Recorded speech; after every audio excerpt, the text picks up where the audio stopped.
تاریخ اسلام کے طالب علم جانتے ہیں کہ دین میں خلافت کی اہمیت کیا ہے اور یہ خلفائے راشدہ کے عہد زیرین کے بعد کن کن گھاٹیوں سے گزر کر بالآخر 1922 میں ختم ہو کر اہل اسلام کے دل پر وہ گھاؤ لگا گئی جس کے زخموں سے آج بھی خون رس رہا ہے۔ اگرچہ یہ حقیقت اپنی جگہ ایک وجود رکھتی ہے کہ جناب امام حسن رضی اللہ تعالی عنہ کے بعد تاریخ اسلام میں ملوکیت کا عمل دخل شروع ہو گیا تھا، لیکن اس کے باوجود ایک زمانے تک مسلمان حکمران خود کو خلیفہ ہی کہلاتے تھے، جس کی وجہ سے دنیا میں ہمارا ایک بھرم قائم رہا۔ مگر بدقسمتی سے یہ خستہ عمارت بھی ایک صدی قبل اس وقت زمین بوس ہو گئی جب ہندوستان کے کریا کریا میں یہ نعرہ گونج رہا تھا کہ بولیں اماں محمد علی سے، جان بیٹا خلافت پر دے دو۔ ناظرین، آپ دیکھ رہے ہیں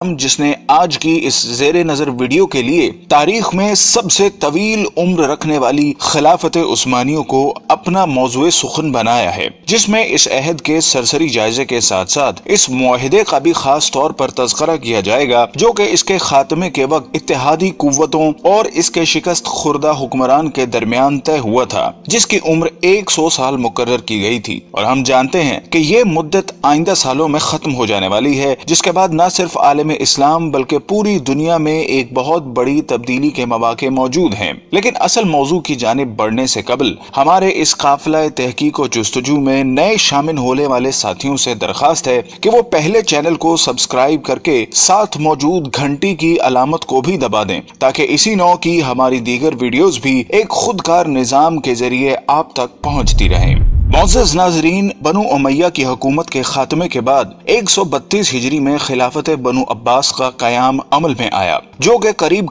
5 صدیوں تک قائم رہی، اور اس زمانے میں بغداد نہ صرف علم و حکمت کا گھر تصور ہوتا تھا بلکہ اس کا شمار دنیا کی طاقتور ترین حکومتوں میں بھی ہوتا تھا، جس کو ہارون الرشید اور مامون الرشید جیسے خلفاء نے قوت و حشمت کی بلندیوں تک پہنچا دیا تھا۔ لیکن فطرت کے اس اصول یعنی ہر کمال رزوال کے تناظر میں جب 8ویں خلیفہ معتصم باللہ کے بعد عباسیوں نے محض ہوس اقتدار کو اپنا مطمع نظر بنا لیا تو ہلاکو خاں کے ہاتھوں اس کا بھی خاتمہ ہو گیا، اور یہ تاریخ اسلام کا وہ خونی باب ہے جس کو رقم کرنے کے لیے شیر کا کلیجہ درکار ہے۔ لیکن چونکہ آج کا ہمارا موضوع خلافت عثمانیہ ہے جس نے اسی راک سے جنم لیا، سو ہم اسی تک محدود رہتے ہوئے ابھی اس سے صرف نظر کریں گے۔ ناظرین محترم، عین ان لمحات میں جب بلا لحاظ عمر و جنس مسلمانوں کا خون بغداد کی گلیوں کو سیراب کر رہا تھا اور تاتاریوں نے صرف مسلمانوں پر زندگی حرام کر دی تھی کہ ایک دیندار گھرانے میں ایک بچے نے آنکھ کھولی اور اس کے والدین نے نومولود کا نام عثمان رکھا، جس سے ان نامہربان موسموں میں ہر ممکن حد تک اچھی تربیت کی گئی، اور جب وہ جوانی کی حدود میں پہنچا تو اس نے اپنا روحانی تعلق ایک درویش خدا مست سے قائم کر لیا، اور پھر ایک دن اس نے خواب دیکھا کہ اس کے مرشد کے سینے سے ایک چاند نکل کر اس پر سایہ فگن ہو گیا ہے۔ ساتھ ہی اس نے دیکھا کہ اس کے قدموں سے ایک درخت نے جنم لیا جو دیکھتے ہی دیکھتے نہ صرف جوان ہو گیا بلکہ اس کی شاخوں نے دنیا کے ایک بہت بڑے حصے کو بھی اپنی لپیٹ میں لے لیا ہے، اور اسی کی کوکھ سے اس نے 4 دریاؤں اور 4 پہاڑوں کو بھی نکلتے دیکھا۔ خواب سے بیداری کے بعد جب عثمان نے یہ خواب اپنے پیر و مرشد کے سامنے بیان کیا تو انہوں نے کہا، مبارک ہو، اللہ نے تمہیں اور تمہاری اولاد کو اپنے دین کے لیے چن لیا ہے۔ ناظرین گرامی، یہ 1299 کا سال تھا جب فطرت نے عثمان کو دولت عثمانیہ قائم کرنے کی قوت بخشی۔ یہ نوزائندہ اسلامی مملکت اس بازنطینی حکومت کے پڑوس میں قائم ہوئی جس کو آج ہم اہل روم کی حکومت سے موسوم کرتے ہیں۔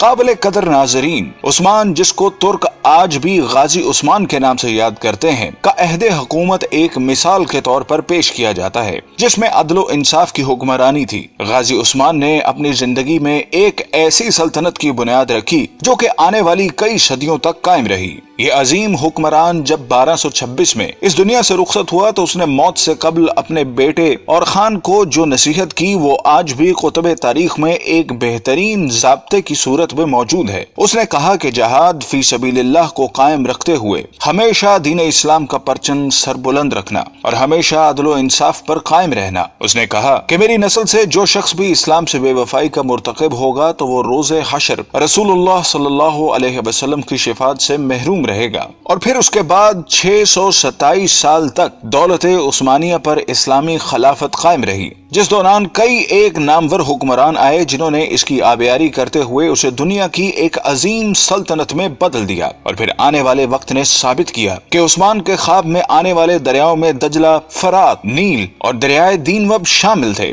جبکہ پہاڑوں میں کوہ طور، کوہ بلقان، کوہ کاف اور کوہ اطلس تھے، جو کہ بعد ازاں اس کی قلم رو کا حصہ بنے۔ ناظرین گرامی، جیسا کہ ہم نے عرض کیا کہ 1922 میں اس وقت خلافت عثمانیہ کو ایک بین الاقوامی معاہدے کی روح سے ختم کر دیا گیا، جس کے بعد اسلامی حکومتی مرکز کی چھتری سے نکل کر علیحدہ علیحدہ تشخص کی حامل ہو گئیں۔ لیکن ہم میں سے بہت کم لوگ ایسے ہیں جو اس معاہدے کے بارے میں آگاہ ہوں، جن کی تفصیلات ہم آپ کے سامنے رکھ رہے ہیں، جن کو جاننے کے بعد ہمیں امید ہے کہ آپ دنیا کے موجودہ حالات اور اس میں عالم اسلام کے حالت زار کے بارے میں بہتر تجزیہ کر سکیں گے۔ جب پہلی جنگ عظیم کے بعد ترکوں کو شکست فاش کا سامنا کرنا پڑا تو اس کے بعد اتحادی ممالک، جن میں برطانیہ اور فرانس جیسی قوتیں شامل تھیں، نے ترک سلطان سے معاہدے میں یہ شرطیں بنوائیں جن کے مطابق سلطان کی تمام ذاتی املاک کو ضبط کر لیا گیا۔ خلافت عثمانیہ جو کہ 3 بر اعظموں پر پھیلی تھی کو توڑ دیا گیا، اور آپ اس کی وسعت کا اندازہ لگانا چاہیں تو حیران رہ جائیں گے کہ اس کو توڑنے کے بعد دنیا میں 40 آزاد ممالک وجود میں آئے، جن میں آج کی دنیا کے بیشتر اسلامی ملک شامل ہیں۔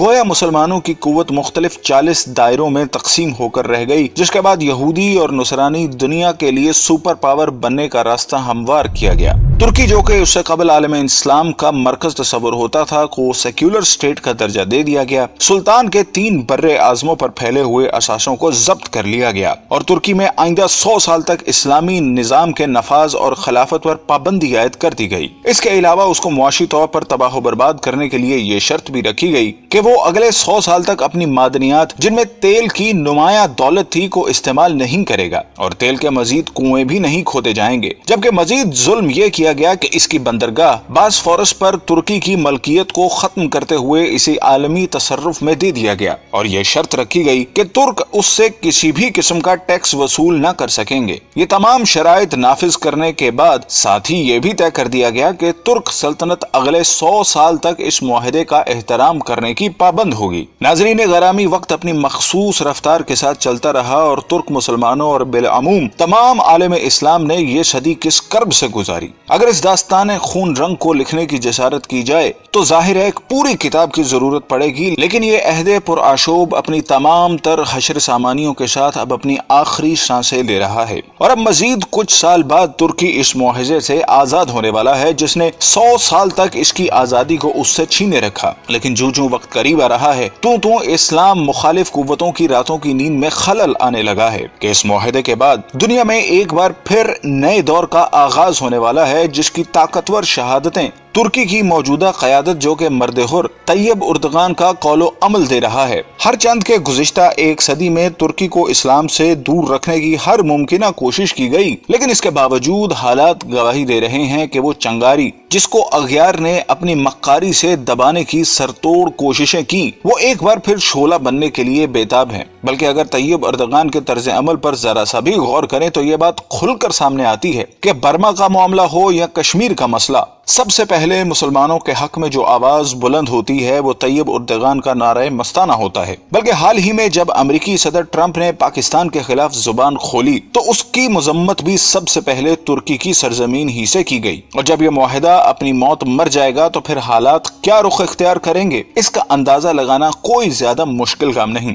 بلکہ طیب اردغان کا یہ بیان کہ 2023 کے بعد ترکی پہلے جیسا بیمار ملک نہیں رہے گا، بلکہ وہ عالمی سیاست میں ایک صحت مند کردار ادا کرے گا، اس بات کا غماز ہے کہ آنے والے وقتوں کے لیے خود کو تیار کر چکا ہے، اور شاید اقبال کا اس شعر کی تفسیر آمدہ برسوں میں آنے والی ہے: اگر عثمانیوں پہ کوہ غم ٹوٹا تو کیا غم ہے کہ خون 100,000 انجم سے ہوتی ہے سحر پیدا۔ ناظرین کرام، اگر ہم تاریخ کے آئینے میں دیکھنے کی جسارت کریں تو یہ بات کھل کر سامنے آتی ہے کہ طاغوت کی ہمیشہ یہی کوشش رہی کہ اسلام کبھی بھی دنیا کے کسی بھی خطے میں اپنی اصل شکل کے ساتھ نافذ نہ ہو سکے، اور اگر ماضی میں بھی کبھی ایسی کوشش کی بھی گئی تو اس کی مخالفت میں تمام ابلیسی قوتیں متحد ہو گئیں، جس کی تازہ ترین مثال ملا عمر کے افغانستان میں اسلام کے نفاذ کی کوشش تھی، جو طاغوت کے لیے ایک ڈراؤنا خواب تھا، جس کے مقابلے میں ہم نے دیکھا کہ دنیا کی تمام قوتیں اس پسماندہ ترین ملک کے خلاف صف آرا ہو گئیں، اور نہ ہی وہ طاقتیں جن کے بارے میں اللہ رب العزت کا ارشاد ہے کہ یہ کبھی تمہاری دوست نہیں ہو سکتی،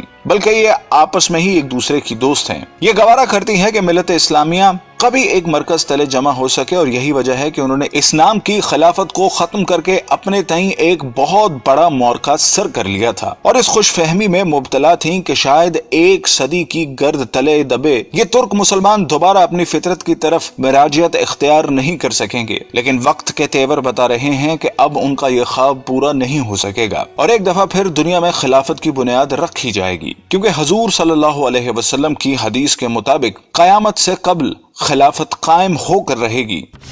قال رسول اللہ صلی اللہ علیہ وسلم تکون النبوۃ فیکم ما شاء اللہ ان تکون، نبوت رہے گی تمہارے مابین مسلمانوں جب تک کہ اللہ چاہے گا کہ وہ رہے، یعنی میں رہوں گا۔ ثم یرفع اللہ اذا شاء یرفعها، پھر اللہ اسے اٹھا لے گا جب اللہ چاہے گا کہ اسے اٹھا لے، یعنی پھر میرا انتقال ہو جائے گا، نبوت ختم ہو جائے گی، اب تمہارے مابین نبوت کی برکات و سعادتیں نہیں رہیں۔ ثم تکون خلافۃ علی منہاج النبوہ، پھر اس کے بعد ایک دور ہوگا خلافت کا جو بالکل نبوت کے طریق پر ہوگی، نبوت کے نقش قدم پر ہوگی، جو نظام میں نے قائم کیا جوں کا توں، بغیر کسی بال کے فرق کے وہ قائم رہے۔ فتکون ما شاء اللہ تکون، پھر وہ بھی رہے گا جب تک کہ اللہ چاہے گا کہ رہے۔ ثم یرفع اللہ اذا شاء یرفعها، پھر اللہ اسے بھی اٹھا لے گا جب چاہے گا کہ اٹھا لے۔ ثم تکون ملکا عاضا، عض یعض کہتے ہیں دانتوں سے کاٹنے کو۔ پھر اس کے بعد ایک دور آئے گا جو کاٹ کھانے والی ملوکیت کا دور ہوگا۔ یہ جیسا کہ میں عرض کر چکا ہوں، یہ ملوکیت جو مسلمانوں کی تھی، اور ان میں جو مظالم ہوئے ہیں، اچھے لوگ بھی آئے ہیں، یقیناً آئے ہیں، آخر 12 خلفاء کی تعداد انہیں میں سے پوری ہوگی۔ ثم تکون ملکا عاضا، پھر کاٹ کھانے والی ملوکیت آئے گی۔ فتکون ما شاء اللہ ان تکون، تو وہ بھی رہے گی جب تک اللہ چاہے گا۔ ثم یرفع اللہ اذا شاء یرفعها، پھر اللہ اٹھا لے گا اسے بھی جب چاہے گا۔ ثم تکون ملکا جبریا، پھر ایک مجبوری والی ملوکیت آئے گی، غلامی والی، جس کو ہم ویسٹرن کولونیلزم کہتے ہیں، یورپین کولونیلزم۔ کہیں انگریز ملکہ وکٹوریہ کے ہم غلام ہو گئے، کہیں جو ہے ہسپانوی آ گئے، کہیں پر اطالوی آ گئے، کہیں پر فرانسیسی آ گئے، کہیں پر ولندیزی آ گئے، کہیں پر پرتگیزی آ گئے، اس طرح سے پورا عالم اسلام گرفت میں آ کر۔ ثم تکون ملکا جبریا فتکون ما شاء اللہ ان تکون، پھر وہ بھی رہے گا جب تک کہ اللہ چاہے گا۔ ثم یرفع اللہ اذا شاء یرفع، پھر اللہ اسے بھی اٹھا لے گا جب چاہے گا کہ اٹھا لے۔ ثم تکون خلافۃ علی منہاج النبوہ، پھر آئے گا ایک دور خلافت علی منہاج النبوہ کا۔ ثم سکت النبی صلی اللہ علیہ وسلم، اس کے بعد خاموش ہو گئے حضور۔ تاریخ انسانی کا یہ آخری دور ہوگا۔ مسند احمد میں موجود حدیث کے مطابق حضور صلی اللہ علیہ وسلم نے 5 ادوار کا ذکر فرمایا ہے۔ آپ صلی اللہ علیہ وسلم نے فرمایا کہ تمہارے اندر نبوت کا دور رہے گا جب تک اللہ چاہے، پھر اللہ اسے اٹھا لے گا جب اٹھانا چاہے گا، یعنی جب تک حضور صلی اللہ علیہ وسلم رہے وہ دور رہا۔ اس کے بعد حضور صلی اللہ علیہ وسلم نے دوسرے دور کا ذکر فرمایا، پھر خلافت منہاج النبوہ قائم ہوگی، پس یہ دوسرا دور بھی جاری رہے گا جب تک اللہ چاہے گا، پھر جب اللہ چاہے گا اسے بھی اٹھا لے گا۔ اس کے بعد حضور نے تیسرے دور کا ذکر فرمایا کہ اس کے بعد کاٹ کھانے والی حکومت کا دور آئے گا۔ حکومت کا یہ دور بنو امیہ اور بنو عباس کی ملوکیت کا دور تھا۔ آپ نے ارشاد فرمایا یہ دور بھی رہے گا جب تک اللہ چاہے گا، پھر اسے بھی ختم فرما دے گا۔ پھر حضور صلی اللہ علیہ وسلم نے چوتھے دور کا ذکر فرمایا، پھر جابرانہ بادشاہت کا ایک دور آئے گا۔ جابرانہ بادشاہت سے مراد غیروں کی غلامی کا زمانہ ہے۔ پھر حضور نے 5ویں دور کا ذکر فرمایا کہ پھر خلافت منہاج النبوت قائم ہوگی، یعنی پھر پہلے ہی کی طرح خلافت کا دور آئے گا جو نبوت کے نقشے پر ہی قائم ہوگا۔ ہمارا ایمان ہے کہ وہ دور لازماً آئے گا جس کی خبر حضور نے دے دی ہے کہ آپ صلی اللہ علیہ وسلم سچے ہیں اور آپ کی خبر کبھی غلط نہیں ہو سکتی۔ ناظرین گرام، خلافت عثمانیہ کی سرزمین پر طیب اردغان جیسی شخصیت کی موجودگی اس بات کی دلالت کر رہی ہے کہ شاید آنے والا وقت ایک دفعہ پھر اس امت کو ایک جھنڈے تلے جمع کرنے کے لیے اپنی چال چل چکا ہے۔ ہماری دعا ہے کہ خدا وہ وقت جلدی لائے کہ امت کے ان زرخیز اور مقدر دماغوں کے اندر وہ احساس زیاں جنم لے سکے جو کہ اتحاد امت کے راستوں کا نقیب بن سکے۔ آمین۔